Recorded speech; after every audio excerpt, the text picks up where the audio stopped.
काय मंडळी, कसे आहे सर्वजण? मस्त मजेमध्ये ना. आज आहे सॅटर्डे, 8 दिवस झाले गणपती बाप्पाला बसून. आणि इकडे आम्ही रेडी झालो आहे. मी आणि मम्मी आज जातो आहे त्र्यंबकेश्वरला, कारण की त्र्यंबकेश्वर खूप जवळ आहे आमच्या गावापासून. तर एक मिनटं, पण पहिले आपण सेल्फी आणि व्हिडिओ घेणार.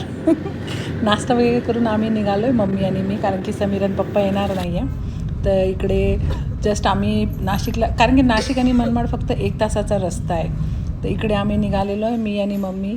आम्ही त्र्यंबक आणि नाशिकच्यामध्ये एका ठिकाणी थांबलो, कारण की 12 वाजले होते आणि थोडी भूक लागली होती. तर मिसळपाव खाल्ला आणि इथे आम्ही जस्ट पोचलो त्र्यंबकेश्वरला. पण थोडंसं मन नाराज झालं, कारण की हे बघा गर्दी, इकडे खूप गर्दी होती. VIP पाससाठी सुद्धा 2 तास लाईन. मग काय, मम्मीने आणि मी कळसाचं दर्शन घेतलं, कारण की 4 तास कोण लाईनमध्ये उभं राहणार ना. मम्मी नाही उभी राहू शकत. बोलवेल महादेव बाबा परत पुढच्या वेळेस. आता भोले बाबा की जय.